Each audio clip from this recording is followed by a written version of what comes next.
It's right about time again to swerve again, confuse the general fans again. Add another swerve and then put it on a poll again. Put it on a poll again.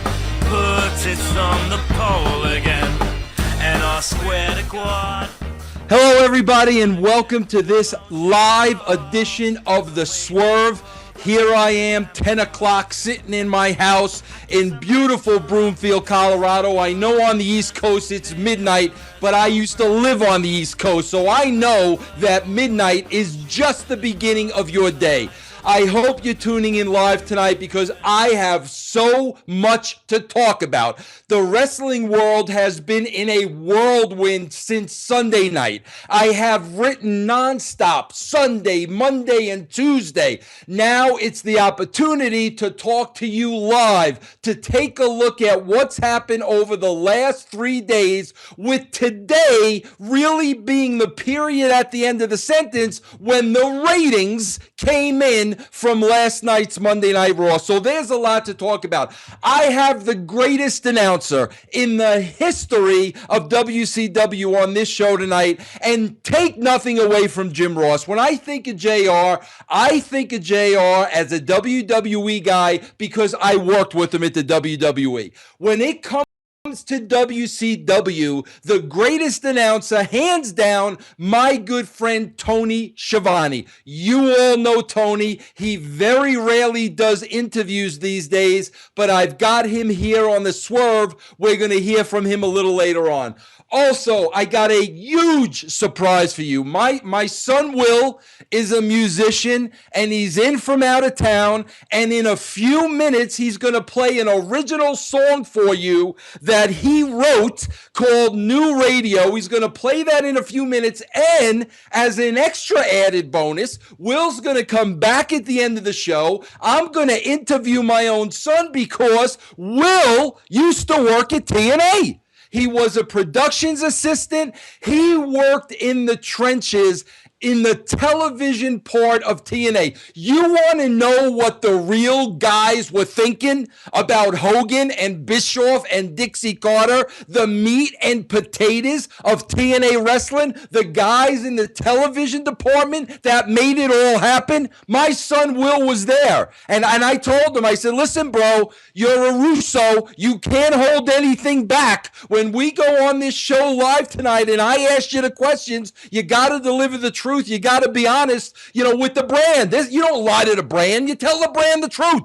So he's going to be on later tonight. I'm going to interview him in a few minutes. He's going to come on here to play an original song. A couple of things I want to get out of the way first. A couple of announcements. First of all, at the end of the show, like last week, I'm going to be answering your questions on Twitter. So basically, just tweet, whatever you're going to do with your questions. Hashtag Swerve Live. I'll get to as many questions as I can at the end. Also, listen, we've never gone this low since we've been in existence for the last 6 months.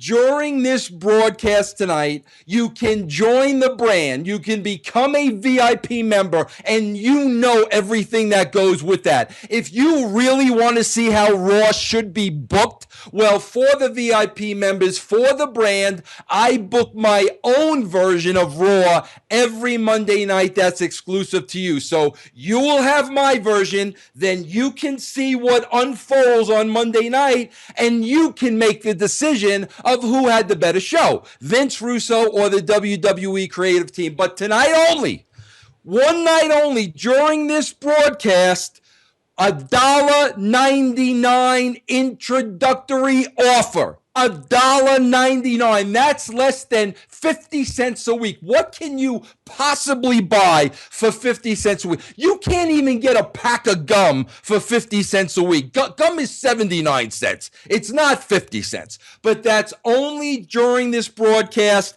And the code word you need is Swerve Live. Now listen, I'm going to bring my son Will here in a minute. He's going to play his original song, New Radio. But before I do that, I'm going to throw it to my producer, Double C, Chris Cash. He's got an announcement to make.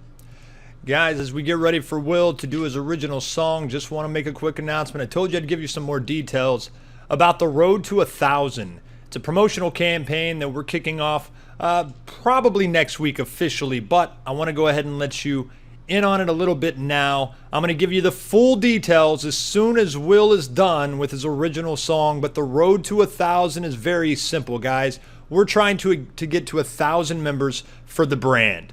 That's it. That's why these low introductory prices exist. A road to 1,000. What's going to happen when we get there? We're nearly halfway there now. What's going to happen when we get there? I'll give you the full details in just a minute. However, without further delay, Vince Russo's son Will with an original song. Howdy. My name is Will Russo. This is New Radio. 1, 2, 3, 4.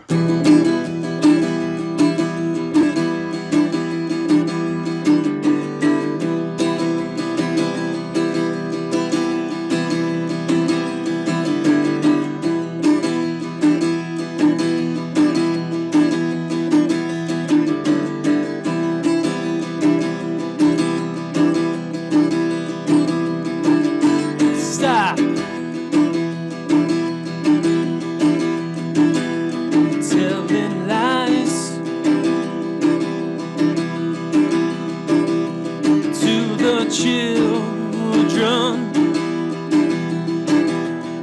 Such greedy eyes.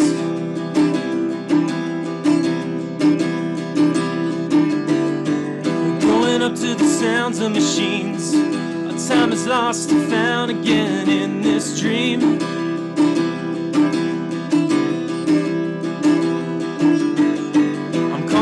Over fuzz in the air. Can anybody hear me? I'm not there.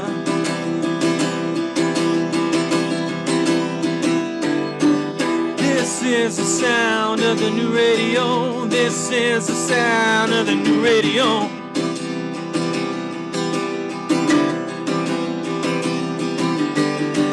This is the sound of the new radio.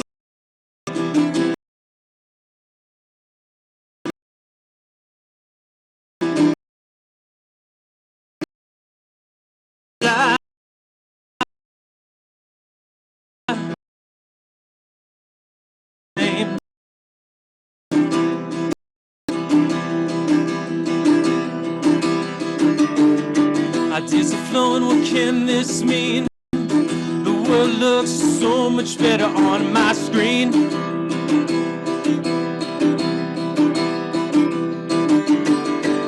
Hold on to what little is left, 'cause in the end all I have is ourself.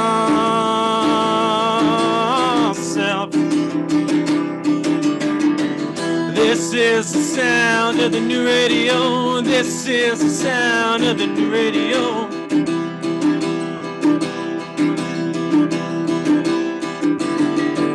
This is the sound of the new radio. This is the sound of the new radio.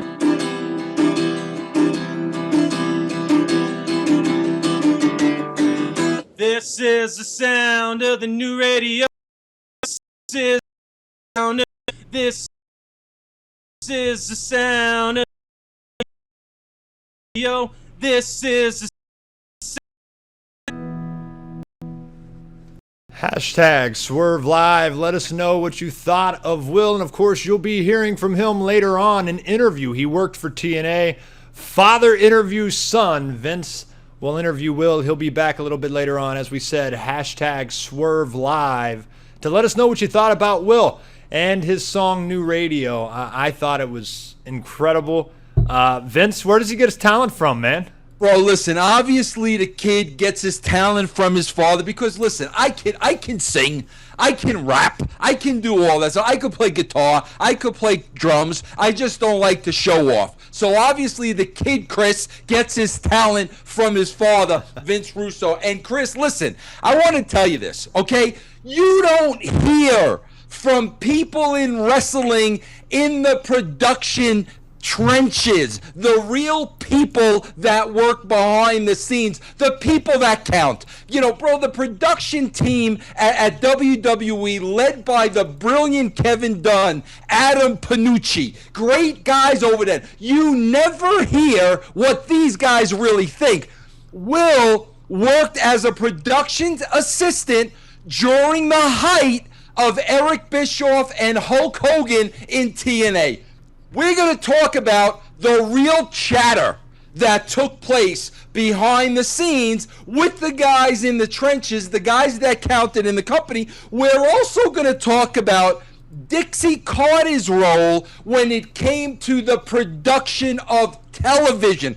Will's got some stories he's going to tell you that listen, it's going to blow your mind, but the reason why I want him to tell the stories is because, quite frankly, I think it's hysterical, and I think it's funny, and it's not ill-hearted. It's just funny, and you got to hear from one of the guys that actually helped put the television together. But that's going to come later on in the show. Before we get to that, it is time for my opening shoot. And I guess my opening shoot took place during the week when I was reading the chatter on all the websites that there was a possibility of Sting appearing at the Survivor Series. Now listen, I got to tell you something.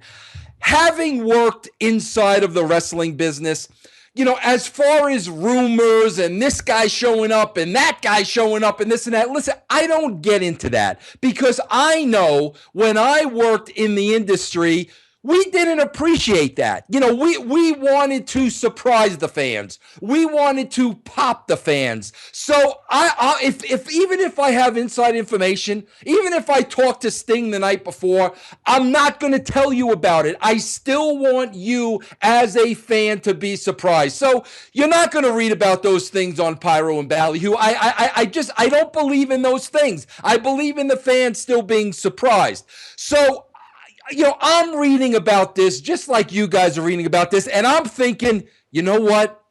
Now Vince is thinking. That's the old Vince. Now Vince is cooking on all four burners. Listen, the subscriptions for the WWE Network has not been where Vince McMahon and the WWE wanted them to be. And Vince has made that clear. You know, Vince hasn't pulled any punches. I think they're at about 770,000 subscriptions. I know Vince was looking for 1 million. He's made no bones about that. So for the month of November, they make the decision to give away the WWE Network for free. I'm on board with that. I have no problem. I think it was a little soon. I don't think I would have put a zero price tag on the WWE Network just yet, but it doesn't matter. You know, regardless, I'm on board with that. So now I'm hearing the rumor about Sting appearing on the Survivor Series, which is going to be free now on the WWE Network for the month of November. So now I'm thinking, this is the Vince that I know. This is the Vince McMahon that I worked for, that I loved, that I admired, that I respected. Now the guy's thinking. Now we're cooking on all four burners. We got the free network this month. I need to give him something out of this world at the Survivor Series. So if all these reports I'm reading about Sting are true, good for Vince McMahon, good for the WWE, most importantly, good for Sting. You know, I love Sting as a human being. I have a long history with Sting. I worked very closely with Sting at TNA. That's a story for another time. So now we get to the Survivor Series, and, you know, listen, leading up to the main event, there were some hits, there were some misses. It wasn't great across the board. I loved Mizdow finally winning, you know, his tag team title. I loved that. I hated what they did to Paige. You know, I thought that was horrible. I can't say that nicely. You know, I thought Bray Wyatt should have got the heat on Dean Ambrose, not vice versa. But, you know, again, I tell you guys all the time, wrestling is subjective. All those things are just the opinions of Vince Russo. There's no right or wrong way to book a show.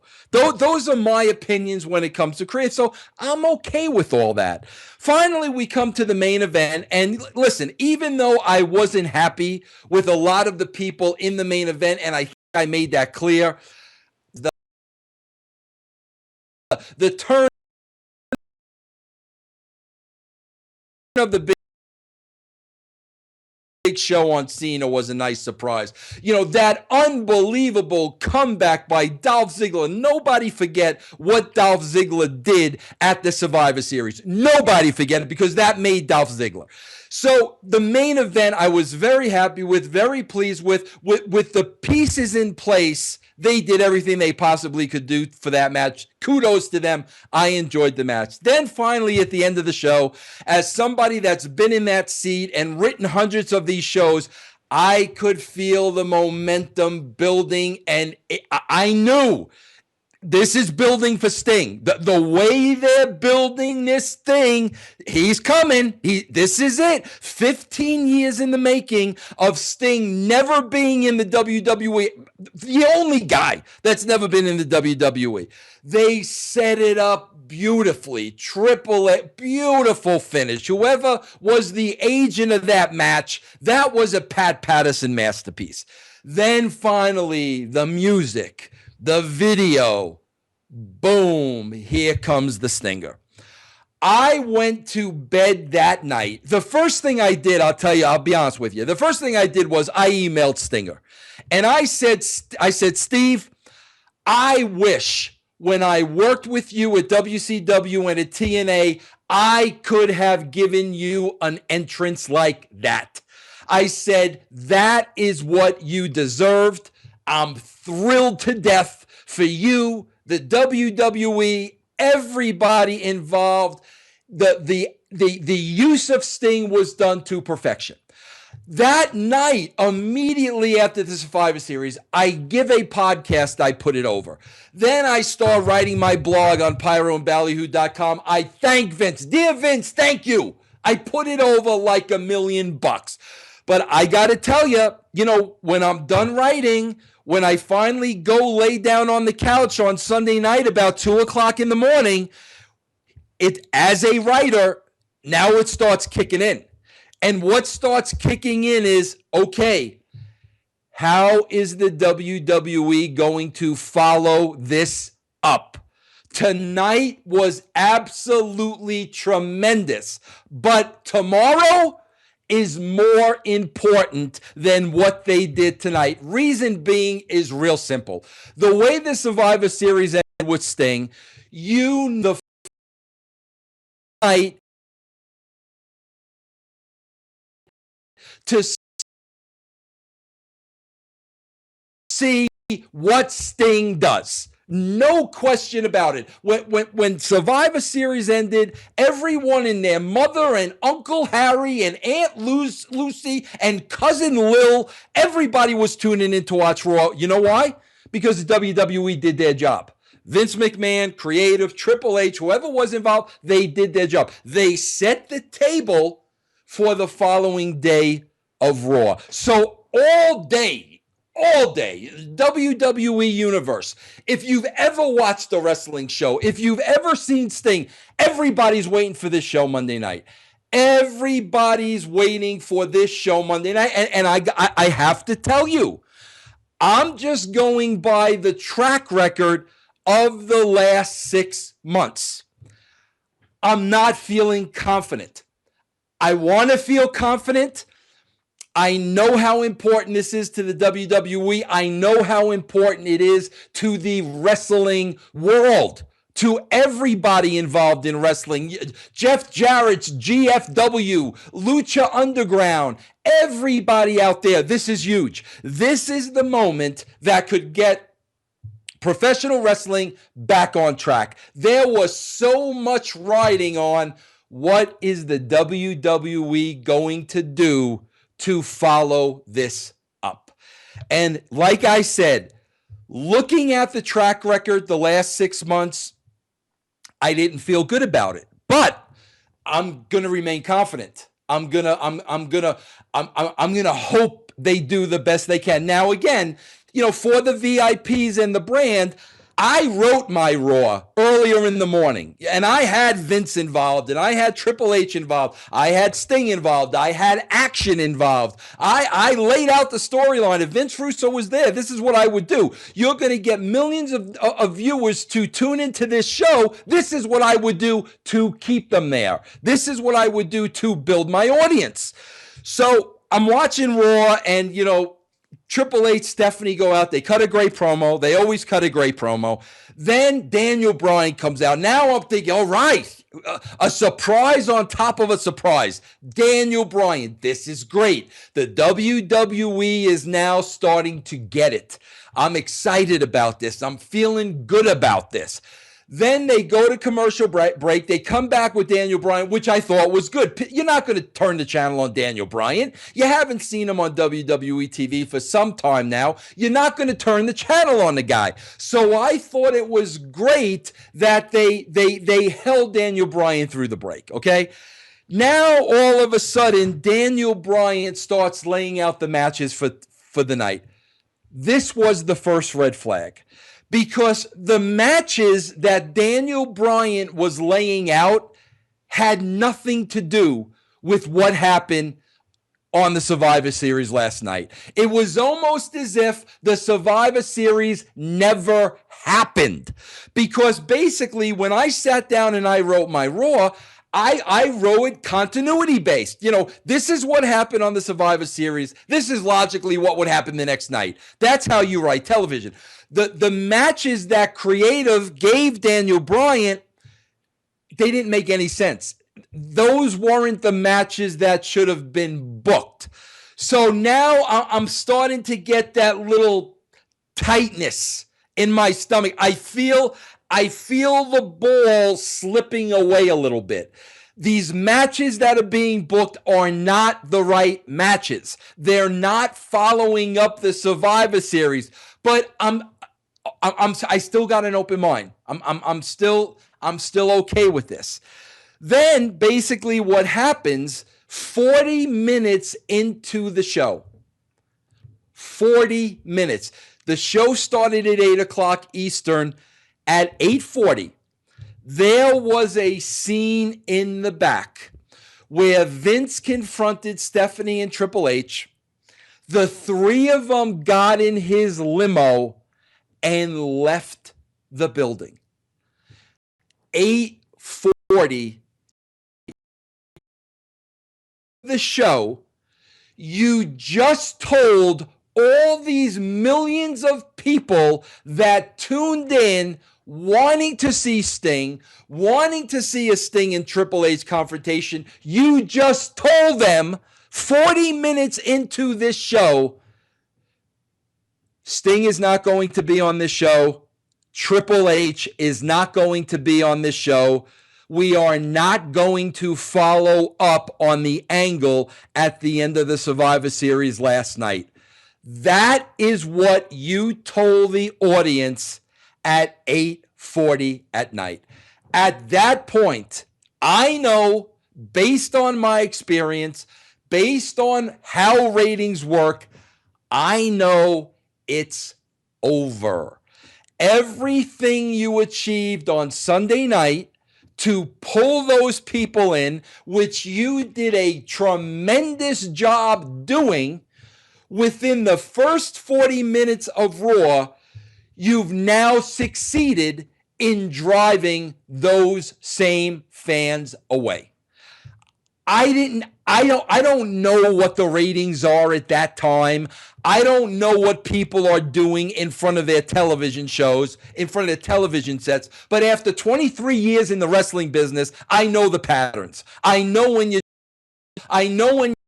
piss the people off. I know when you send people to another channel. I know that. That's my experience. That's what I do.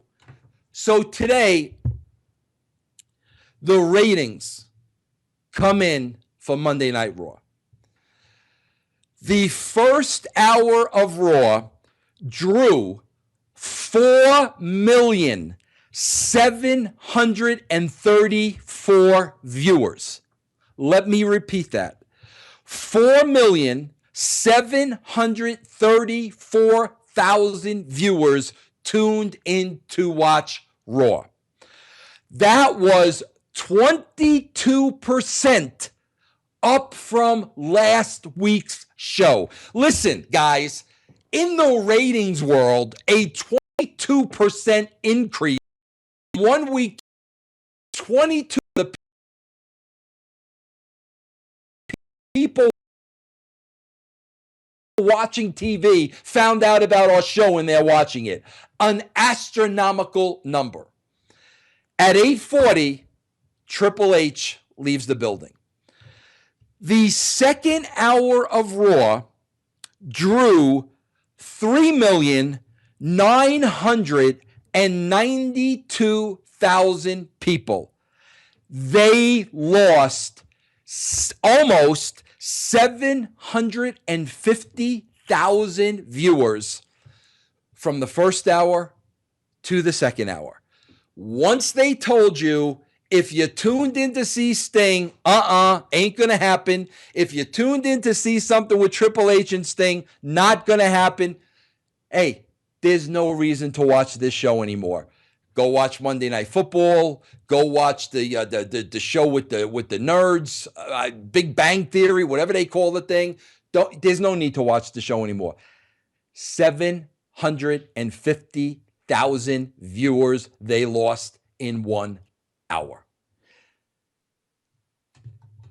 I've tried to wrap my head around this all week long.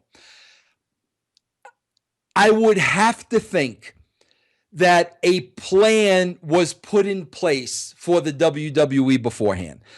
I have to think there was a strategy put in place trying to bring the viewers to the network. I would have to think at least 6 to 8 weeks ago, they knew they were going to give November away for free.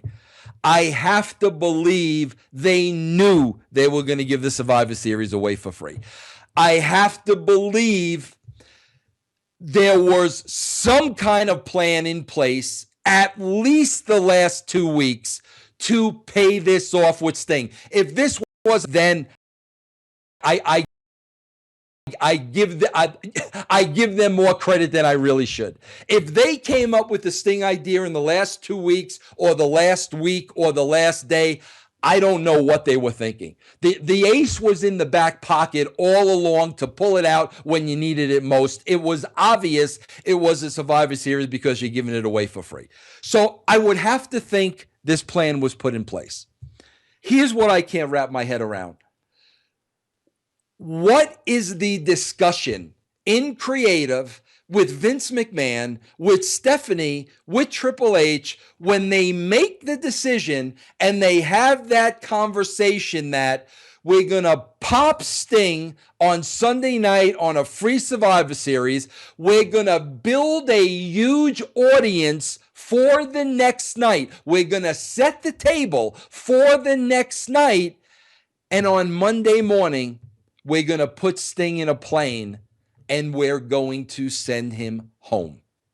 Now, listen, unless Sting had a prior commitment, unless there was a family emergency, I don't know what else. I can't wrap my head around this. I don't know why such a stupid and asinine decision was made. You bring all these millions of people to the dance, and then you just flat out don't deliver. Do you know what it's going to take the WWE to get those 750,000 people back? They ain't going to get them back. They pissed them off royally, and for no reason. There was no reason to piss them off. And listen, even if Sting was a last-minute decision, right? I watched the show on Sunday night. I had less than 12 hours to book my Raw for the following night. I had less than 12 hours to do it. And I'll be honest with you, quite frankly, I created a masterpiece of how to use Sting the following night on Raw. And I wrote it within an hour. So I had 12 hours to think about it. I wrote it in an hour. Listen, there's no sympathy here, guys. You know, a lot of people say, you know, Vince, if you're going to talk negative about wrestling, don't say anything at all. No, I'm sorry. It's my job. That's what I do here. When it's good, I say it's good. I put over how they use Sting. I put over the main event. I put all that over. But the following night, when they just completely drop the ball, there's no positive spin on that. There's nothing I can possibly do or say to make that okay. Now they're sitting there on Tuesday afternoon. They see these ratings from Monday night. Is somebody going to tell me they didn't know that was going to happen? That you tease a star that you haven't seen in the WWE ring ever, and then you don't deliver him? You don't think you're going to tune out 750,000 people? And then I'm hearing the excuses today on some of the dirt sheets that, you know, at around the same time of the second hour, the announcement of the grand jury decision in Ferguson, Missouri was being made. People tuned over to see that. Are you freaking high? Are you out of your mind? You think 750,000 wrestling fans left Raw to go see the decision in Ferguson, Missouri that was going to be talked about ad nauseum for the next week? You think they tuned out of Raw to go hear that decision? If that's what you think, then you don't know who the wrestling fan is. You don't know who your audience is. They did not tune out to see what happened in Ferguson, Missouri. If you want to convince yourself of that, I got a bridge in Brooklyn that I'll freaking sell you tomorrow. That is asinine. That is insane. That is ridiculous. Listen, Vince, you dropped the ball. You fumbled the ball. You carried that ball. On Sunday, you drove that ball all the way to the 1 yard line. All you had to do, bro, hand that ball off to Sting. Let him go over the top Monday night. But what do, bro? You fumble the ball. You're at the goal line. This is all you got to do, bro. Write Sting into the show. That's all you got to do. Give him the ball. Give them the ball that the 750,000 people they wanted. 4,735,000 people in the stadium chanting, Sting, Sting, Sting, Sting. Boom, here's the ball. Cross the goal line. You don't even give him the ball. There wasn't even a fumble. There wasn't a fumble. He never got the ball. He never got the handoff. You laid on the ball on the 1 yard line. You fell, you died on the ball. He never got the ball. You deserved to lose 750,000 people. You should have lost 2 million people. There's no excuse on the face of this earth for not having him on Monday Night Raw. Again, like I said, if somebody in the family died, if there was a family emergency or something like that, then I apologize. I'm sorry about that. But even if that was the case and you knew you only had the guy on Sunday night, you could have taped something Sunday night and put it back into the show on Monday. So like even if he physically couldn't be there, you still could have done something. That is my opening rant. And that was brought to you by myfaceonafigure.com. And I want to say this about them. This is a great freaking company. When I was a kid, I would have done anything to have an action figure of myself. Anything to have an action figure. Two things. Stevie Richards said this on my show a week ago. Two things Stevie Richards wanted: an action figure of himself and to be in a video game. I would have wanted, I'm not a video game guy, an action figure of myself and put me on a baseball card.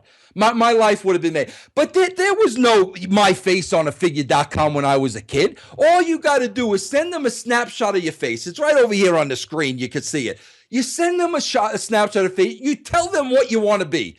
I want to be Batman. I want to be Superman. I want to be a wrestler. I want to be a cop. I want to be a teacher. I want to be a doctor. Whatever you want to be. Then they'll put you in the uniform right there. They put you in the uniform.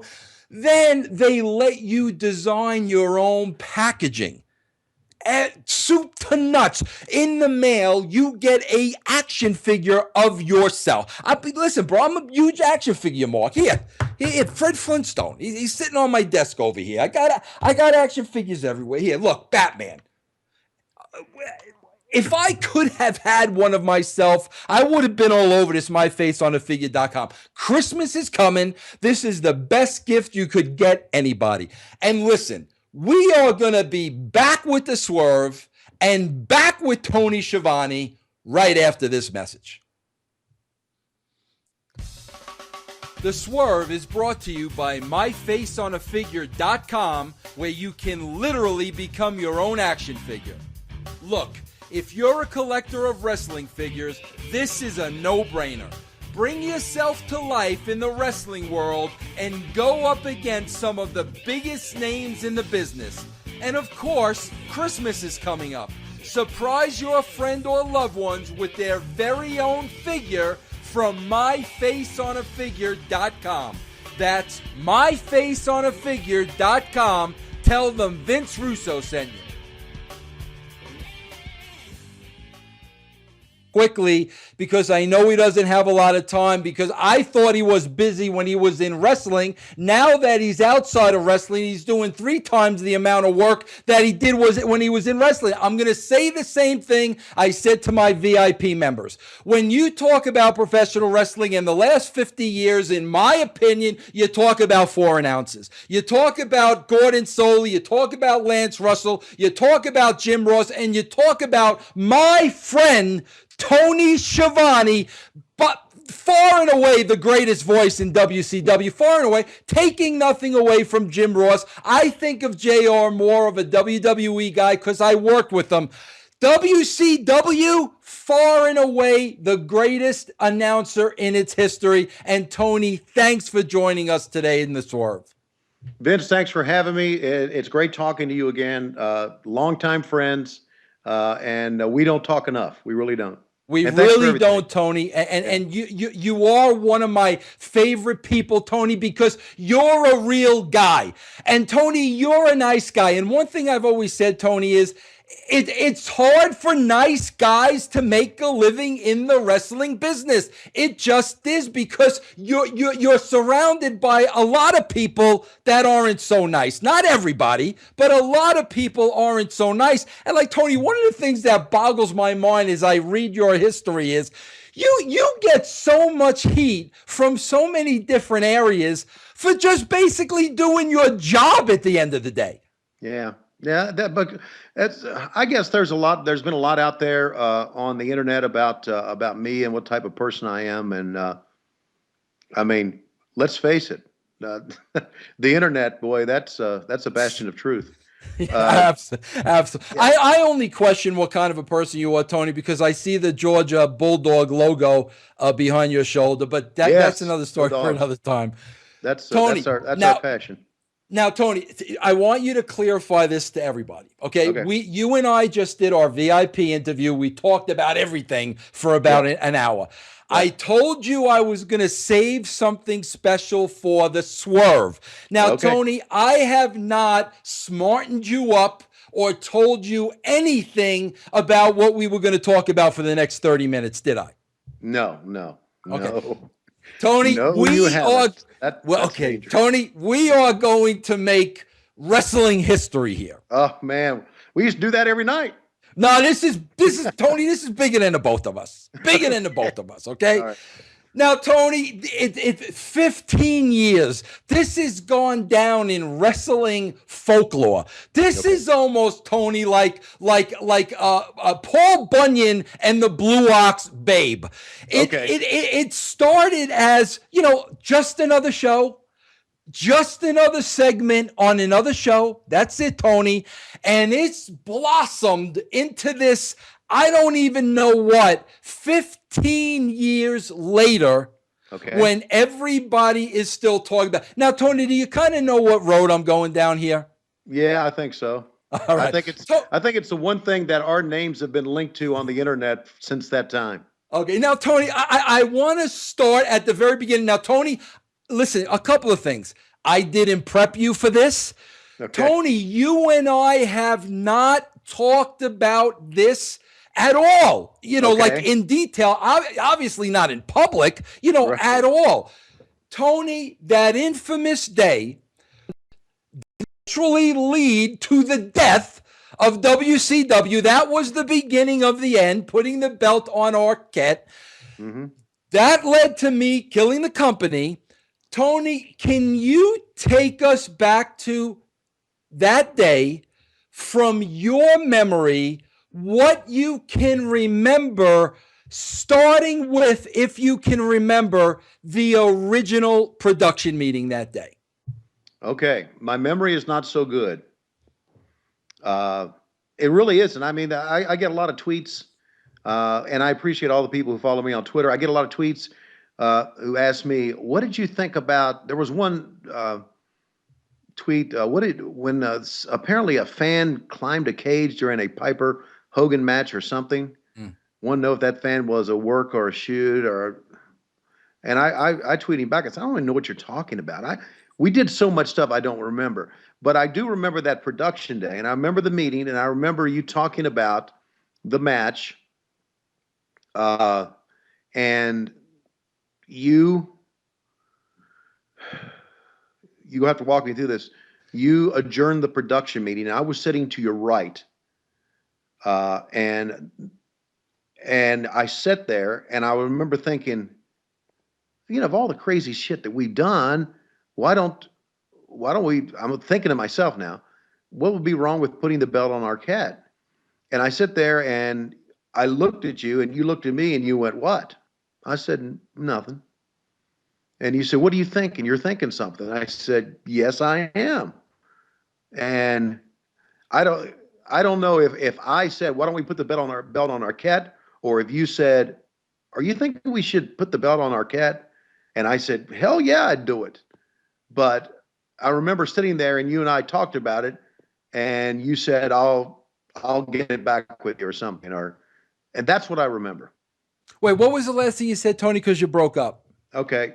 I remember say I don't remember if I said to put the belt on Arquette or you said, are you thinking about putting the belt on Arquette? Is that what you're suggesting? I said, "Yeah, I would do it. I would do it in a minute." And you said, "Okay, let me get back with you on that," or something. And that's basically what I remember. Yeah, and Tony, again, I think, Tony, I'm like you, bro. My memory, people ask me stuff, bro. I don't remember anything. I'm Yeah. like you, bro. Ed Ferrara brings up stuff we wrote. I don't even remember. But this day, I remember it, Tony, and I'll tell you why I remember it.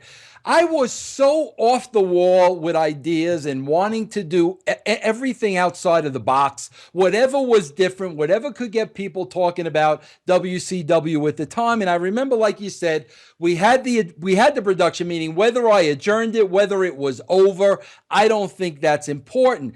Then I remember having the discussion with you, and Tony, I think what I remember is you basically giving me the old "what if." To the along the terms of what if we put the belt on David Arquette. Yeah. And Tony, the reason why I remember that, I'll tell you why. Bro, when you hit me with that, I wasn't even thinking that. Vince Russo, the lunatic, the madman, I wasn't even thinking that. And when you said that to me, it was like, holy crap, if I wasn't thinking that, how on earth is anybody at home going to be thinking that? And if you remember, Tony, it was the perfect example. It was the perfect opportunity and the perfect storm because it was a tag match. So Arquette didn't have to be a wrestler. He had to beat Eric Bischoff. So, the pieces fell into place. Yeah. But when you hit me with it, I was caught so off guard that I thought the idea was genius. Was there ever any reluctance on your part whatsoever to throw it out there or let me know in whatever way it happened that you were thinking about that? No, I look here. I remember thinking that as I sat down and we were talking about this one in the production meeting, I remember thinking that because of you did so many crazy things that might be the way you would go, and then you didn't. And so and then I remember thinking about the days of Kip Fry, who was running WCW after Jim Herd. Mm-hmm. We tried back in the old WCW days, Vince, to do anything we could to get mainstream. Mm-hmm. We even changed WCW. If you go back and watch those old videotapes, we changed WCW where Jim Ross would sit in the ring for the first 30 minutes or first hour and interview celebrities.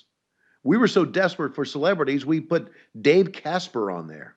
Mm-hmm. There was one time we were in Philadelphia, and the Eagles head coach, whoever it was back then, was in the stand. So we had to get a shot of him because we wanted to see mainstream.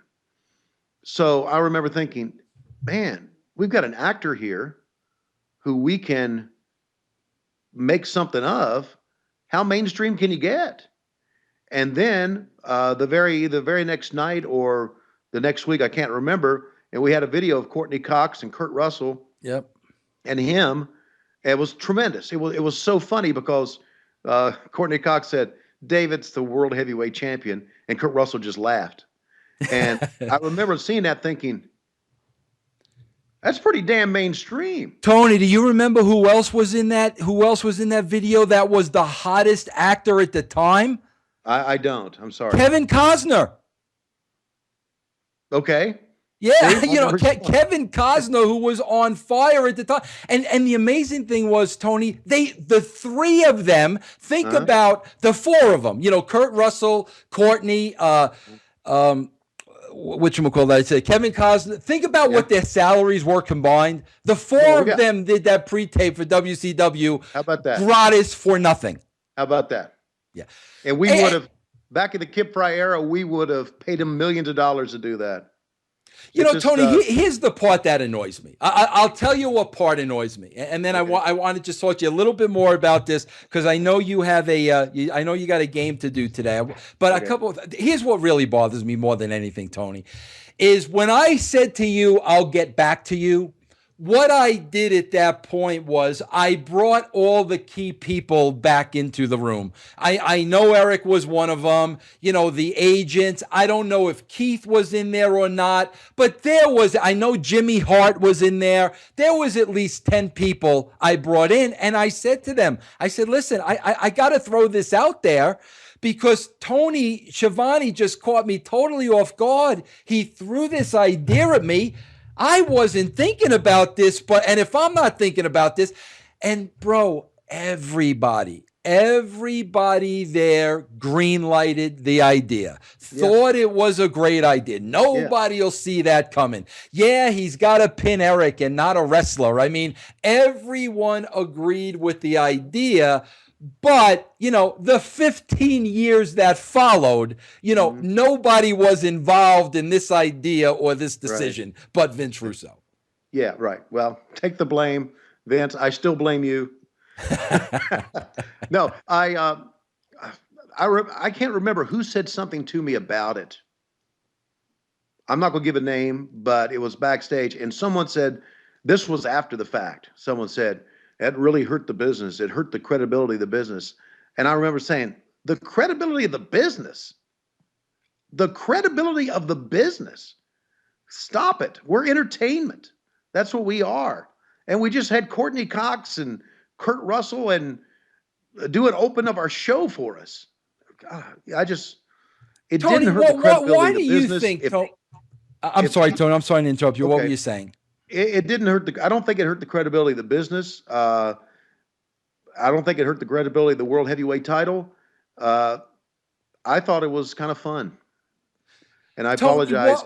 I consider myself an old school guy, but I thought that was. We were right. Nitro and we had Thunder at the beginning. Nitro was 3 hours. We had 5 hours of television every single week. As a writer, you're constantly trying to come up with new ideas every single week to fill 5 hours of program so you don't repeat yourself every single week. And if it means David Arquette being a champion for 3 weeks, then David Arquette's a champion for. Tony, why do you think everybody, especially the internet wrestling community, Why has this been made such a huge deal over the 15 years when Tony, like when you and I look at it, it was just another show. What do you Right. think has made it this thing that people are still talking about 15 years later? Just because there's probably a lot of miserable people out there who want to bitch about something. You know what I'm saying? I mean, that's it. I mean, one of my jobs, I have a lot of jobs, Vince, and one of my jobs, I work very closely on the internet and on Twitter, on social media with a company.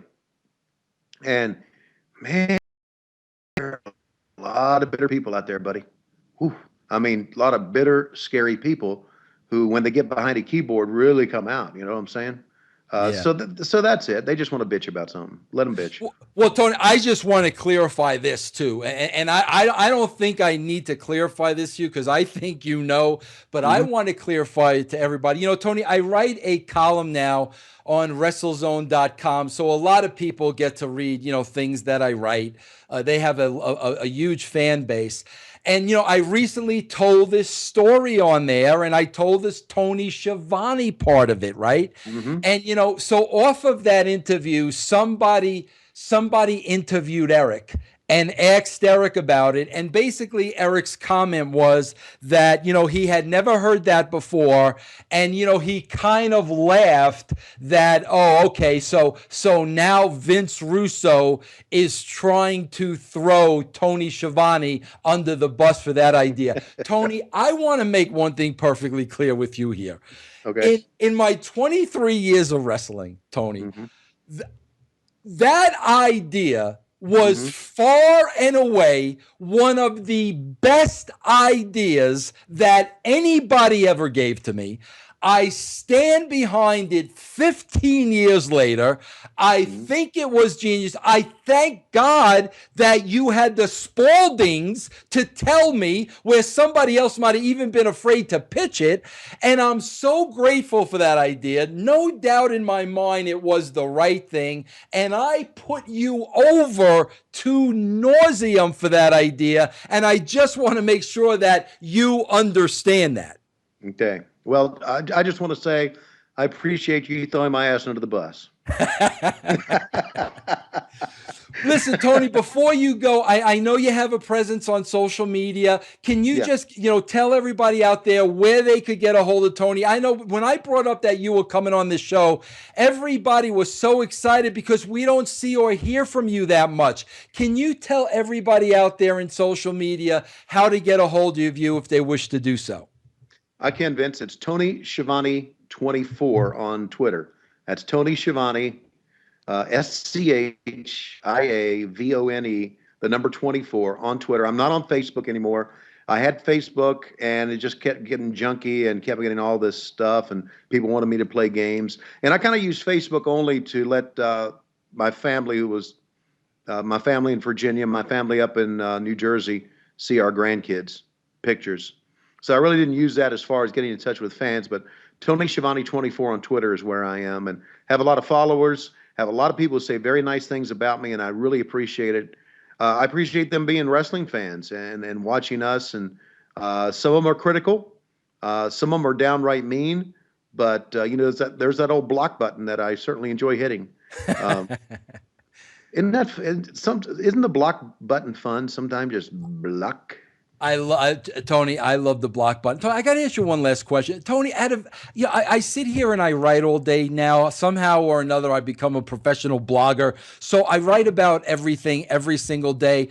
Tony, out of everybody I write about, I can never spell your name correctly ever, because that A in your name, like, it comes out of nowhere. There shouldn't be an A in Schiavone, as far as I'm concerned. It doesn't fit. It doesn't belong. But Tony, I got to ask you, Schiavone, is that an Italian name? Yeah, it's actually pronounced, well, I guess from Italy, it was pronounced Scavone. And then when my grandparents are from Italy, they came over, they settled in Rosetta, Pennsylvania, and the pronunciation was Schiavone. And if you go up into Rosetta, Pennsylvania, which is a little Italian community up northeast of Allentown, it's still pronounced Schiavone. My dad was transferred in his job in the 50s to Virginia in the South. Someone pronounced it Schiavone, and it stuck. I guess he didn't correct anybody. So we're probably the only Schiavones in the world. It's actually all my dad's relatives and all my relatives up in Pennsylvania pronounce it Schiavone. But I'm glad I asked you that question. Now, Tony, were both your parents Italian? No, just dad. Dad was a first generation American. His parents were from Italy. He came to Virginia and met my mom, so she's not Italian. So I'm a half breed, buddy. So the correct pronunciation back there was Schiavone. Schiavone, right? You know what Schiavone rhymes with, right? If you're Italian. No. Maybe that's why they changed it, Tony. Schiavone rhymes with Gavone. You know what Gavone is, right? Yes, I do. Okay. So they would have been calling you Schiavone, the Gavone in school. That's probably why they went with Schiavone, and I can't spell it. Yeah. At least they didn't call me Fungool. yeah. I know. My grandfather, trust me, he overused that word. But anyway, Tony, listen, man, thanks for being on the show. Thanks for being a guest. Tony, you're one of my favorite people in the wrestling business. And hopefully I could bring you on in the future and we could talk a little bit more. Anytime, Vince. Good talking to you as always. And my best to all of your people that follow you on your blog and everything. Much success to you, buddy. Hope you keep up the good work. You too, Tony. Thank you very much. Okay.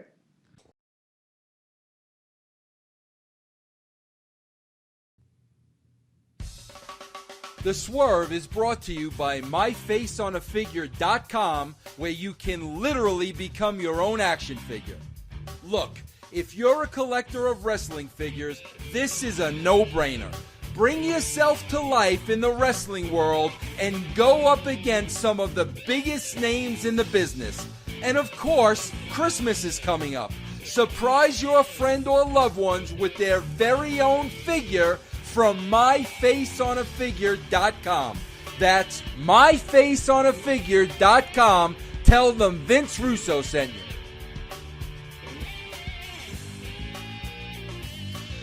All right, everybody, welcome back to the Swerve, and I'm going to say it here right now. That is the last time ever. If I live another 40 years on this planet, that'll put me at 93. That's the last time I ever talk about David Arquette again. We just had the interview with Tony, who was there when it happened. He verified the story and the situation. And listen, nobody is ever going to get me to buckle on that story. I did it then. I'd do it tomorrow. I'd do it in 2020. I'd do it when I'm 83 years old. So here's the thing. This is the end of it. This is the be-all end of it. You don't like the David Arquette thing? Listen, let's go to Macy's window. You and me will stand in Macy's window together, and you can kiss my big fat backside. How's that? That's the end of that. We put that to bed now forever. And listen, I'm going to bring my son Will in here in a minute, but before I do, a couple of things. Let's just recap. WWE dropped the ball. They lost 750,000 viewers. David Arquette was a brilliant idea. Tonight, during the duration of this podcast, an introductory cost of $1.99 to join the brand to become a member. There is a complete VIP video interview with Tony Schiavone that was over an hour. Over an hour. We talk about everything. You have to be a VIP member to see that. For less than 50 cents a week. That is the introductory price. You can try it out. And listen, I'm going to tell you right now. I'll tell you right now, if Kurt Angle next week isn't worth 50 cents a week, I don't know what to tell you. If the interview I'm going to have with Kurt next week, and I know it's going to be a long one, and I know I'm going to ask him a lot of things nobody ever asked him before. If that isn't worth your 50 cents, then I don't know what to do. Maybe I'll go in Macy's window and scratch my own backside. But again, the code word is Swerve Live. Also, when I'm done talking to Will, We're going to answer questions at hashtag Swerve Live. So send them into Twitter now. Will, where are you? I was coming in here. I'm going to ask him a couple of questions. I'm going to set the stage. This is going to be a two-shot, Chris. So I hope you can get Will. I tried to do a little blocking. I tried to do a little. Look at him. Yeah, here, scoot a little closer to me. There you go. Okay, now let me explain something to you. Will was a production assistant at TNA. I got him the job. He worked in the TV department with the guys that were in the trenches. I'm talking about the guys that you never hear of, the guys that work 14 freaking hours a day, that dedicate their lives to professional wrestling in every company, whether it's TNA, WWE, it doesn't matter. The guys that get no accolades, the guys in the trenches that nobody gives them a nice pat on the back, tells them what a great job they do, and without them, there is no television show. So we'll just, fill the people in first of exactly what were your duties as a PA. Basically, my duties as a production assistant were kind of just like in line with any production job in film or television or be whatever it is. Just a lot of doing stuff, helping out the producers. If they needed a shot, I'd be the one to go out and track down that shot. There was like a whole video library. If they needed a shot of AJ Styles with the title from 2005 or whenever he was champion, I'd have to go in, find the tape, cue it up to a machine, feed it into a computer, export it out, bring that exported file back to one of the producers, plug it in the computer system so they could just queue it up for a whole of 1 second you would see on the show on a Thursday night. That was just one of the things. Just I shot a couple stuff. Like when I was there at the tail end, I was starting to shoot some stuff. I produced a couple commercials for them for their like just 30-second spots. I did a lot of stuff of like for DirecTV, their bumper, like their little 30-second bumpers for pay-per-view promos. I would kind of put those packages together. Just kind of basic stuff. Just getting my hands dirty, watching those guys work, fiddling around with the camera. I mean, I would shoot like Don West in the freaking merch room, swinging T-shirts or whatever. But it was just like anything and everything just to help those guys do their job to get the show done on time. Well, at the time, Kevin Sullivan was the producer of the show. Mm-hmm. Kevin Sullivan was the guy in charge. If you guys don't know Kevin Sullivan, he used to work at the WWE under Kevin Dunn. Kevin Sullivan is a freaking workhorse. Well, I want you to really explain to the people out there because they don't have a clue. Mm-hmm. They see the end product on television. Right. They see the superstars larger than life. They have no idea what goes into that. Honestly, bro, what is the work ethic of the guys that are working behind the scenes, putting this television together on a weekly basis? How many hours? What time do they come to work? What does the process involve? Well, the top guys there, you mentioned Kevin Sullivan. I mean, there were a couple other guys there. I guess I could just go ahead and, name those. Simon Edwards comes to mind.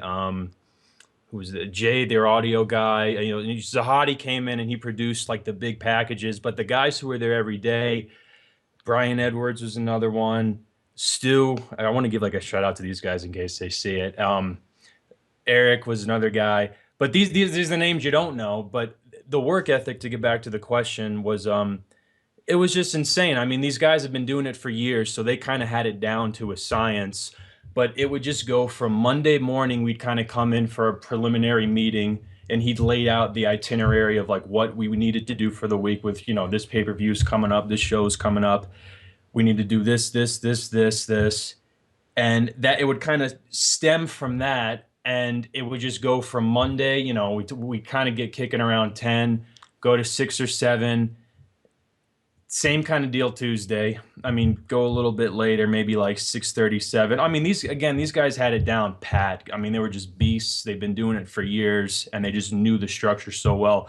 Wednesday was always the tough day for me, especially because I'd be there from 9 a.m. till like 1 a.m. the following, next day, because we would do playback, and we'd watch the show for 2 hours. to check, make sure the QC, a quality check the show to make sure for errors and continuity and stuff like that. And then I'd have to stay with the tape, the tape recorder to get that 2-hour show copied to another 2-hour tape. So I would stay again and have the show be playing in the background, and then I would go run it over to the satellite to go feed out. And this was on Wednesday night. Thursday night we had the meeting, the classic meeting that we think is the such comedy. And they'd kind of talk about tonight's show, and it Dixie would come in, and it would be like a more broad thing of pay-per-views and what's next on the map. So that'd be like another long day, 9 to 7 or whatever. And then Friday was always kind of the day where we wound down, we got to relax just a little bit, just because we've been working 50, 60 hours. And this is not to mention, another guy, Willie, comes to mind, and Kevin, who the guys who were just there all, it seemed they were there all day. I mean, it's one of those jobs where you have to just have an insane work ethic to be good at it. And for these guys who have been doing it for 10, 15, 20 years. Now, Will, is it fair to say I was a phenomenal father? Sure. Okay. Yes. Now, Will, listen, I know how hard these guys worked. I know how hard you worked. You were in the trenches. I know what it takes to produce television. I got to be honest. Will was there during the Bischoff and Eric Bischoff and Hulk Hogan era. Will was there. Will was working with these guys day in and day out that were literally giving their lives to TNA. Will, honestly, what was the feeling of those guys, that were giving their blood, sweat, and tears to the company? I'm sure not making a lot of money. What was the feeling when an Eric Bischoff and a Hulk Hogan came into the company? Behind the scenes, the guys in the trenches that you never really hear from. What was the overall feeling? I mean, I think it's safe to say it was kind of a feeling of just bitterness. I mean, everyone's kind of been at that job where they've been doing the job forever, and they know the job so well, and they're so efficient at it, and they just know so much about it. And your boss comes in, and for lack of a better term, your boss is just a complete idiot. And you just kind of sit there and you ask yourself, how is this person telling me what to do? So at a base level, it kind of just stemmed from just like a real, just bitter, just like, you gotta be kidding me. And it lingered on for a while. So you really got this sense of unease. Like I can't imagine what it could be like if you're just where everyone's firing on the same cylinders. Everybody kind of loves the product. Did you watch the show last night? Yeah, I watched the show. It was great. We're doing a great job. It really wasn't that. It was just kind of this sense of like, I remember the guys kind of they'd make jokes about it of like Sting and Hogan, the two geriatrics, just these older guys doing their shtick. And to these guys, we kind of use humor as a thing just to like find the absurdity in it for us, just because it was just like a feeling of just like I said, just kind of like bitterness. The word just bitterness comes to mind. Oh, yeah, he this is my take on Bischoff and Hogan, and Will threw Sting in there, and I'll throw Sting in there. It doesn't matter. This is where I think I disagree with my own son a little bit. Listen, if somebody is willing to pay Hogan, Bischoff, Sting, what exuberance amount of money? Okay, they're idiots not to take the money. Oh yeah, it's yeah. They're gonna take all the money that they can possibly get. It's business. I don't blame those guys. Listen, those guys made a heck of a lot more money than I did. Oh, yeah. I don't hold any grudges to them. I don't have any problems with that. It's a business. They should have taken every single last dime they could have. But this is where I think the mistake was made, and I've never really talked about this before. When you turn around and really start paying a Sting, and a Hogan and a Bischoff, and Kevin Nash was there for a while. When people such as this, when you're a small company and you start paying them exorbitant amounts of money, the only way you're gonna get that money is when you start taking it from other areas. So maybe the guys in television don't get paid as much. Maybe they don't get a raise this year. The most important thing is maybe we need to take money from promotion, where we can't promote, market, and advertise the show the way we should because we got to pay these guys salaries. And that's where I think the crucial error was made with TNA.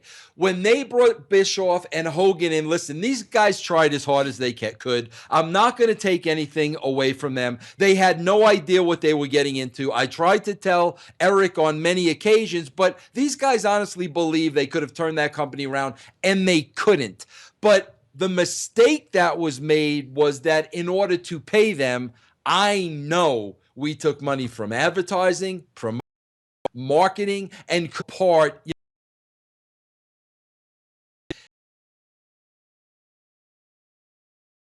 in production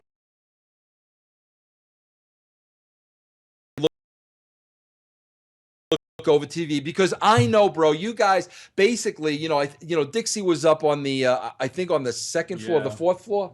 It's fourth floor. She was up on the fourth floor. You guys were literally like in a dungeon. We were like in a bunker. In a just bunker. Being in no sunlight, just in the darkness. It was hell in the bunker. You couldn't see sun. Well, how often did Dixie go from the fourth floor to the bunker? And what were those occasions? I'm just curious. I'll put it to you this way. She only came down to check the show for when she was in it, just to kind of see her spots, just to watch them over, just watch her vignettes, just her. She was doing an in-ring or something. It would just be, okay, what, and that would be it. It would just be like a pop-in. She, bro, honestly, she never asked about, let me see Kurt's promo, let me see Hogan. Honestly. Maybe if it was something huge, like, what's Hulk doing? But, I mean, not really. And she came down to see. She just came down to see, There you go. There you go, people. You heard from the guy down. All right, listen. Double C Chris Cash, my producer, standing by. Chris, we're going to go to the Twitter now. We're going to go to the questions and the answers. I'm going to keep young Will here with me. If you got any questions you want to ask young Will, listen, you want to get into television, you want to get into production, you want to talk to him about his music career. If there's somebody out there that wants to sign him to a label, we're open to offers. But Chris, let's go to the Twitter now. Let's see what some of the questions are. Yeah, let me look at this. I want to. Bro, what are you sleeping at the wheel over there? No, my mic didn't get turned on. I thought it was on. Hey, Chris, by the way, now that I got you on the air in front of all these good people, okay? Remember I talked about earlier in the show dropping the ball? Yeah. Bro, what happened on Sunday when Tony Schiavone was scheduled to be on the show at 8 a.m.? I don't remember what you're talking about. All right, I go back to the Twitter, bro. Hey, Chris, what do you think about Dixie Carter going down to the dungeon just to view her parts on the show? I think it's hilarious. I think that's incredible. That's what I would do. I would do it too. If I was in Dixie's shoes, I would walk down to the bunker and I wouldn't care about anything else on the show. I would just roll my clip over and over. I find that hard to believe, Chris. Hey, Vince, some people asking, and have you seen on Twitter a lot of people talking about your appearances on the network? With the Attitude Series. Yeah, bro. I haven't seen any of it, but I see that they're talking about it. I don't know. I haven't seen much about it. I saw a couple of your things, and you haven't seen it. EJP on Twitter, though, brings up, and this is the first time that I've actually seen somebody say they kind of put you over in a negative light. He says, boy, they are trashing you on this week's Monday Night War episode on WWE Network about the Arquette incident, which they knew. And I think it's fitting, obviously, with tonight's guest. Just for clarification, though, you went and recorded those when? Because there's been some people asking as far as when you recorded bro, them. that was 2.5 years ago. Okay. Yeah.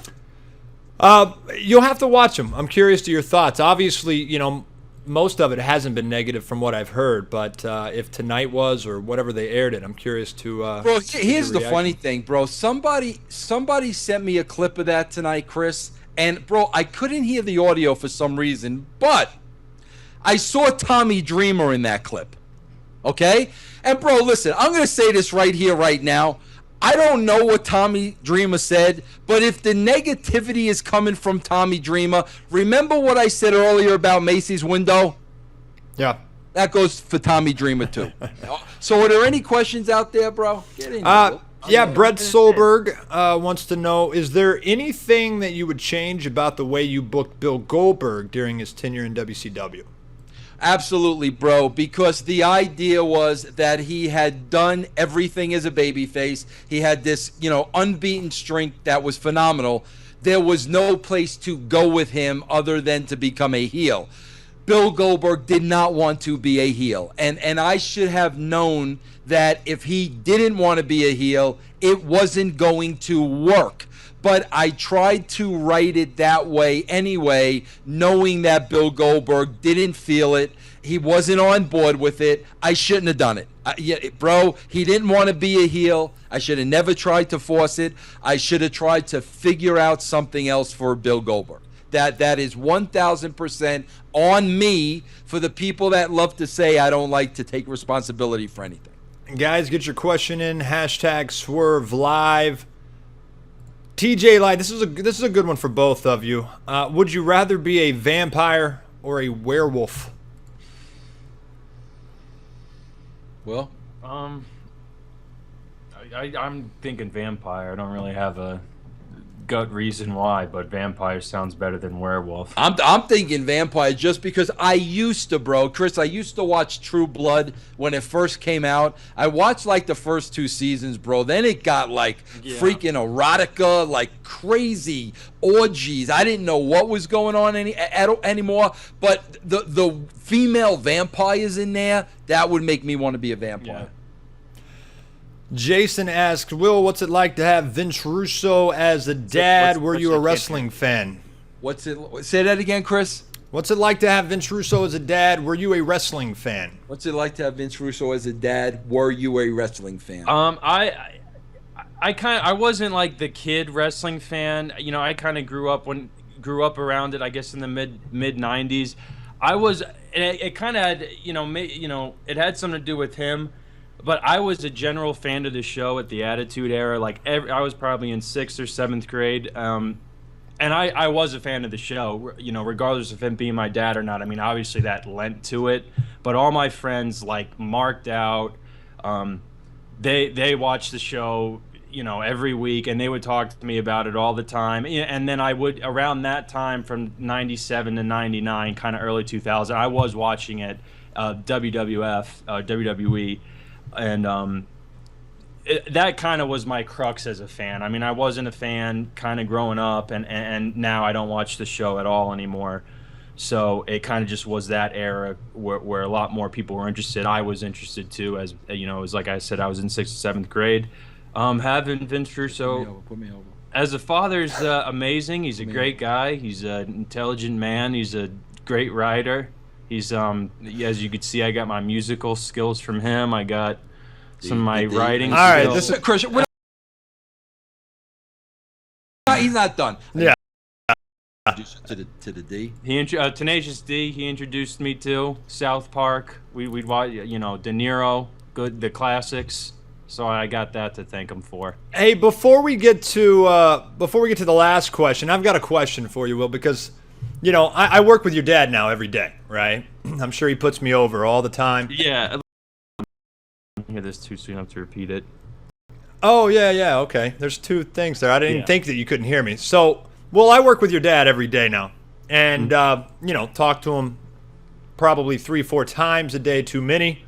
But I'm just curious, from your perspective, I put your dad over 1,000 times over. I'm now in the battle lines with him. I'm on the front line taking shots every single day just by association and everything.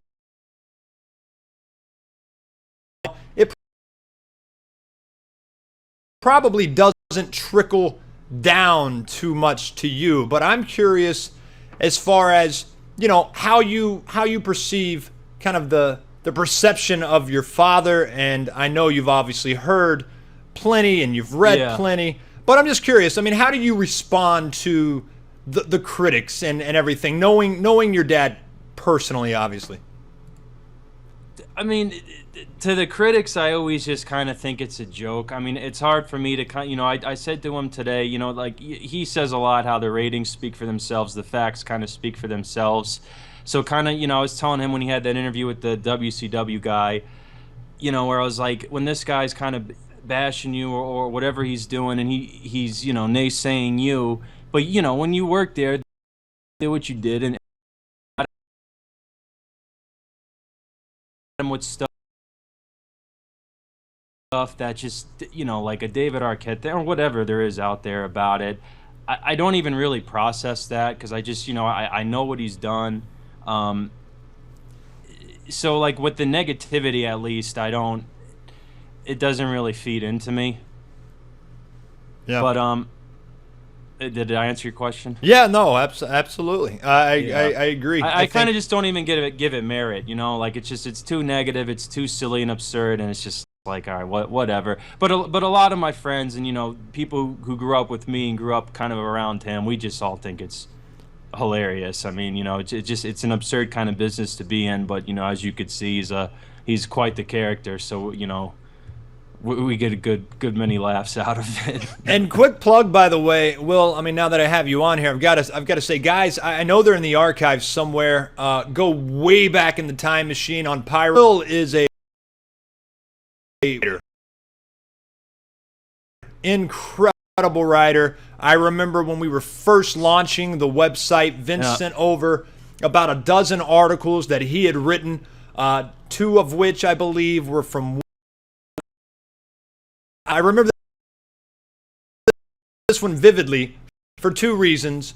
One, it was the barn burner tracks. Right. Yeah. If you go back, just search the website, the barn burner tracks, and I remembered it for 2 reasons. One, because the first time I read it, the first paragraph, I had to go brag to my friends. I'm like, look at how good this guy can write. This guy is better than Vince Russo. And then secondly, I remember this article because that list, diverse as you are with your music. But guys, you've got to check it out. And Will, I encourage you in every form and fashion. You need to write more on pyroandballyhoo.com. Hey, Chris, I also want to throw this out there too, because I know you saw these too, and I want Will to talk about this a little bit too. Bro, remember the television show that the Dream Chasers? Dream Riders. Dream Riders that him and his friends are putting together that we've put on the site? Yeah. Tell him about that a little bit.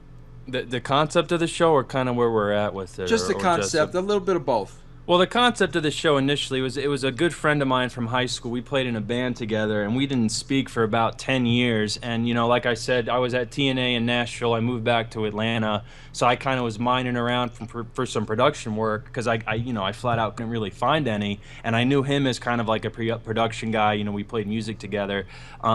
This was last December, and basically I sat down, I had lunch with him, and he's just like, I don't really have a job. I don't really have a contact I could give you per se, but I have an idea for a TV show. And he told me this idea for a show about, he pitched it to me as Seinfeld meets Monsters Inc. meets Inception, which I was like, I don't know what to think about that. But again, we had like a lot of the same kind of sense of humor. When we were young, we used to love what Will Ferrell and Ron Burgundy, so we kind of grew up on the same kind of humor. But anyway, to get back to his concept, it was about 3 guys who live in they live in a dream world. Like when we're dreaming, they're in that world, and they're writers, and they write people's dreams. And what initially I loved about it was it was original.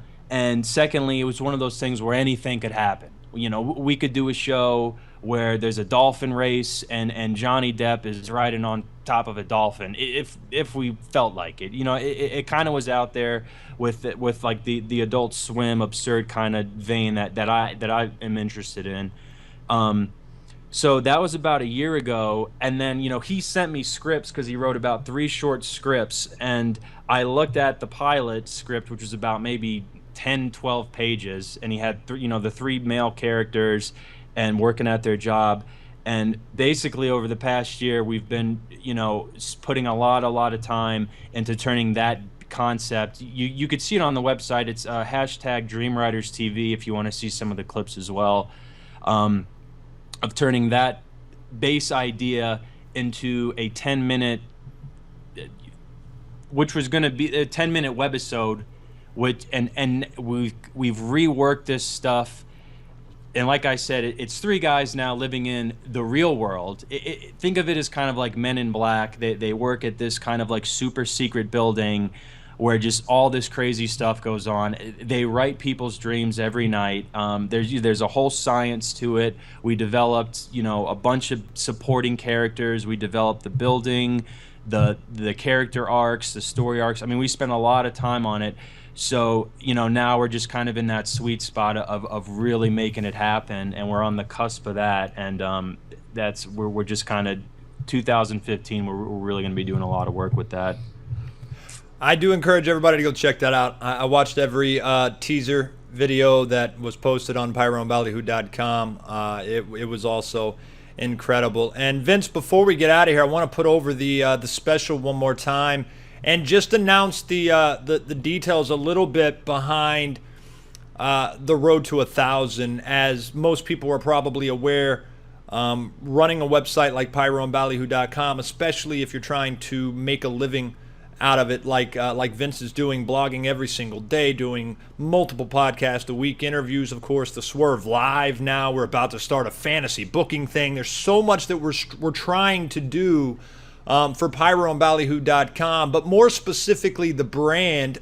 And quite frankly, it just takes money. Now, I'll give you a perfect case in point real quick before I throw it over to Vince to give a little bit more details as well. But tonight, most of you guys are aware, there was a couple of technical difficulties and things like that cost money. We spent $150 on upgrades for software just to try to, get some things in sync with the live feed.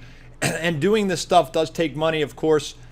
This is again, Vince's full-time job now, writing for you guys, and we want to do a lot more. That's why the road to 1,000 has begun. I will give official links and everything next week, where it's really easy for you to share with your friends and everybody else. But at the end of the day, this is what I have gotten Vince to agree to, because Vince, I know a lot of fans, including myself, have been waiting on you to write your 3rd book, and you've been putting it off. And my first question to you is why? I mean, what's the hold up behind writing the book? All you got is time these days, man. Well, yeah, bro, but you got to understand there's a couple things. You could stay here, bro. Yeah, I am. I might need you to put me over again. There's a couple of things.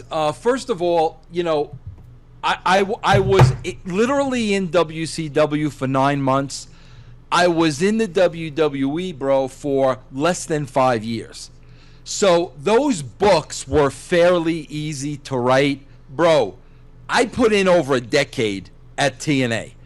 There's so much to tell, and there's so much story, bro, from the beginning, just starting the company to, people forget, bro, I had early battles with Jerry Jarrett, at the very beginning, going all the way back, then meeting Dixie Carter, then bro, the head-on collisions between Dixie and Jeff that I was always a part of. Then Jeff's escapades with Karen Jarrett. Then Hogan and Bischoff. Bro, there is so much to freaking write because I was there for so long.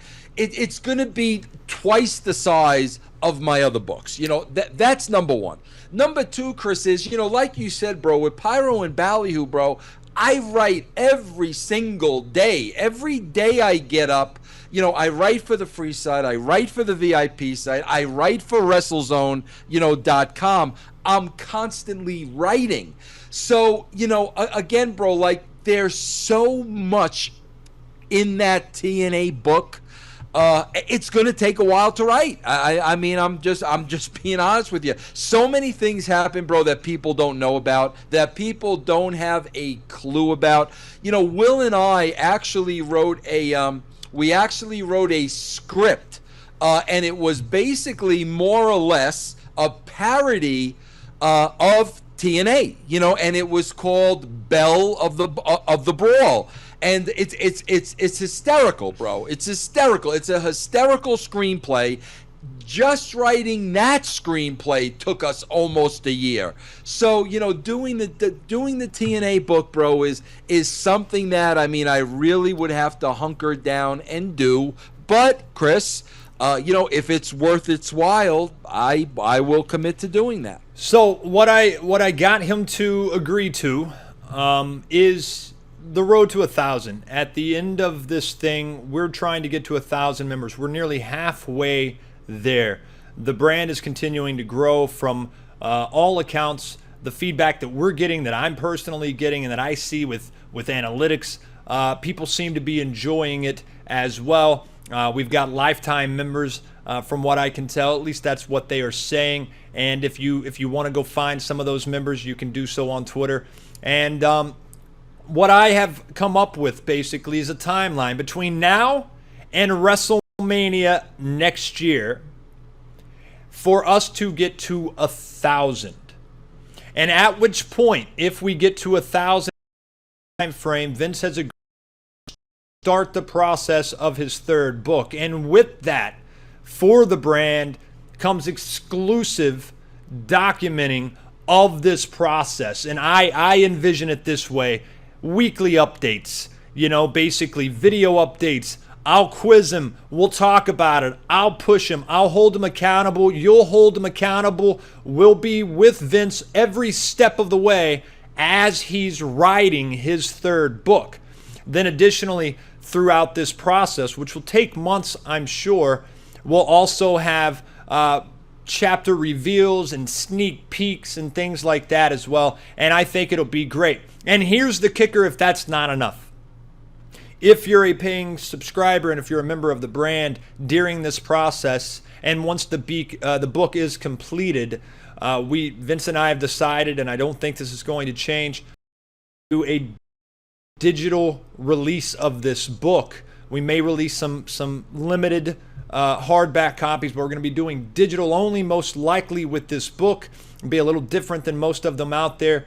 And if you're a member of the brand, when this book is completed and is about to release, you will get it early and you will get it for free, as long as you are a member of the brand at that time. Vince, I explained this to you briefly, but I did explain it to you. All of that you're agreeing to, right, on the air? Yeah, but keep in mind, I just got finished telling Tony Schiavone I don't remember things, so That's no, true. Chris, I would not, bro. Trust me, I would not let you come on here and say that if I didn't wasn't planning on living up to that obligation. And Chris, here's another thing. I just want to say this, bro. You know, you talk about the road to 1,000. Chris, how long are you going to leave that $1.99 introductory offer open for? Well, the idea was obviously during tonight's show, and we've had good response already. I've been checking on my phone, so I want to get this in there. The last couple of minutes that we're going to be doing on the show, I am interviewing Kurt Angle on Sunday night. Listen, the guys, there were two guys that I was closest to at TNA than anybody else: Sting and Kurt Angle. I was lucky. Kurt Angle, I consider a friend. And if you know the wrestling business, you don't have friends in the wrestling business. You have people that can use you if you can further their careers. That's what you have. Kurt Angle is a friend. Kurt Angle has remained a friend since I left TNA. I know everything about Kurt Angle. I know everything that happened at TNA with Kurt Angle. I know everything that happened between Kurt Angle and Jeff Jarrett. This is going to be an interview with Kurt like you've never heard questions.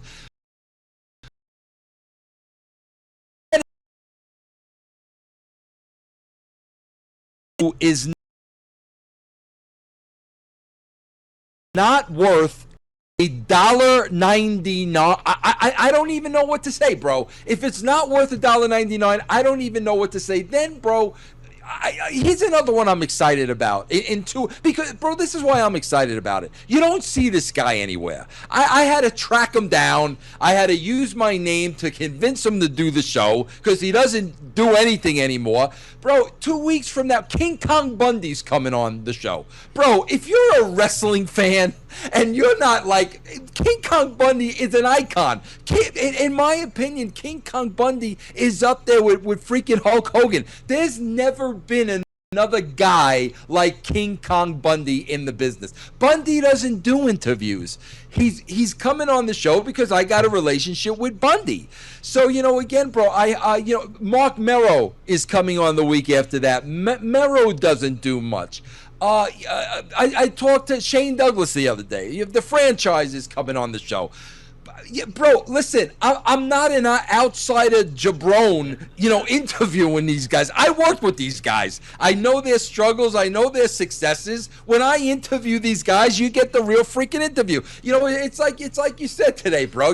I can't wait to hear what Tommy Dreamer has to say about the David Arquette incident because, bro, was Tommy Dreamer there? No, Tommy Dreamer wasn't there. Was Tony Schiavone there? Yes. Tony Schiavone was there. So I can have an interview with Tony and I can say, Tony, you were there. Tell everybody what happened with David Arquette. But it's like that with all these guys, Chris. And that's why, bro, I tell you all the time, Chris, listen, writing is a hard job. It's difficult to get up and write every single day. It's hard, bro. And it is a job. But these interviews, this is the most fun I have. This ain't a job for me.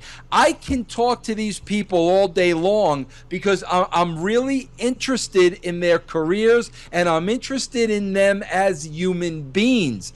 And, that's why when I get them on this show, bro, we're going through the gamut. We're going to talk about everything. When you saw Schiavone on the Swerve tonight, you got 20 minutes. There's a whole other hour with Tony Schiavone. We talk about the NWO. We talk about Eric's influence on WCW. We talk about what happened with Tony when WCW closed his doors. People don't know Tony worked at the WWE for 2 years. Why was he only there for 2 years? So you're not going to get interviews like this anywhere else. And, bro, $1.99, I don't know, bro, what else do these people want me to do over here? Do you want me to give you my pants? Do you want me to give you my shirt? Do you want me to give you the $1.99? I don't know what else I got to do. Well, it's funny you mentioned that because week to week on this Swerve Live, we've got a live show, Vince, and you're known for Crash TV. We've got a live video show. So we get to play to your strengths. Since we have the Swerve Live now every Tuesday at midnight, the envelope a little bit. I'm gonna beg and plead that Vince does the same thing. I've got a lot of tricks up my sleeve in order for us to get to 1,000. But the road to 1,000 officially begins next week. Although obviously every single member we can get right now, I'm gonna offer the $1.99 introductory price. Obviously, archive listeners are not going to get that offer if we don't extend it, so that's what we'll do. If you're listening to this archive on Wednesday, we will extend it throughout midnight Wednesday as well. $1.99 introductory price. Get in there. It'll obviously get you Kurt Angle. It'll get you every interview we've done in the past at this point, every blog he's written, and we'll start this road to 1,000. And like I said, I've got a big announcement next week for the road to 1,000.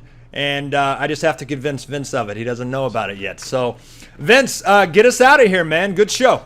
Well, Chris, bro, we just gave an hour and 40 minutes in New York. It's 1:40 in the morning, but we gave him Will. We gave him Will live and dangerous. You will, I think, at some point tonight, we'll refer to Dixie as an idiot. I think that's what he said. I didn't say it. He said it. We covered that. Tony Schiavone, Unreal the Mystery of David Arquette. I told people to kiss my backside in Macy's window. I told Tommy Dreamer Dreamer, Tommy, I'm looking at you in the camera. If you said anything negative about me in that clip, and I'm going to go watch the clip, bro, you kiss my backside too in Macy's window, and I'll bring Dreamer on this show. I'll tell Dreamer to his face to kiss my backside. But listen, bro, it's time for everybody to go to bed. I'm spent. I gave everything I can. Chris, you did a phenomenal job tonight, as you do always. Will, thank you very much. I love you very much. I know I was a great father. You don't have to keep telling me. And Chris, take him out with the Breakfast Club.